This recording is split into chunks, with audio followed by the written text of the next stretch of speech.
The second part of Lecture Series 18 of Bite-Sized Corporate Reporting on IFRS 15, Revenue from Contracts with Customers, looks at Step 1 and 2 of the 5-step process. Step 1 requires an entity to identify the contract. Question: what constitutes a contract? IFRS 15 stipulates a contract is an agreement between two parties that creates enforceable rights and obligations. A contract can be written or oral. It can also be implied, that is, the contract may not be limited to goods or services explicitly mentioned in the contract, but also includes those expected to be delivered as part of an entity's customary business practices. An entity can only recognize revenue from a contract if the following criteria are met. 1. The parties have approved the contract and are committed to perform their respective obligations. 2. Each party's rights regarding goods or services to be transferred can be identified. 3. The contract has commercial substance, meaning the risk, timing or amount of an entity's future cash flows is expected to change as a result of the contract. 4. The payment terms can be identified. And 5. It's probable the entity will be paid. Step 2 of the 5-step process deals with identifying the separate performance obligation within a contract. A performance obligation is a distinct promise to transfer specific goods or services to a customer.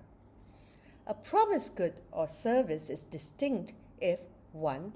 It provides specific benefits to the customer, either on its own or by using resources that are readily available, and 2. Is separable from other contractual promises.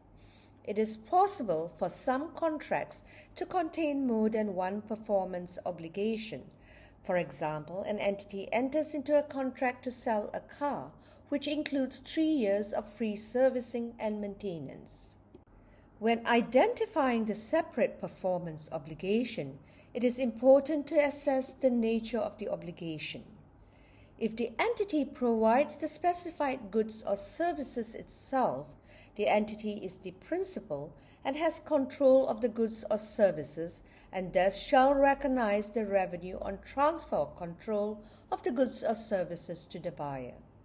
However, if the entity arranges another party to provide goods or services, the entity is an agent and revenue shall be recognized based on the fee or commission it is entitled to.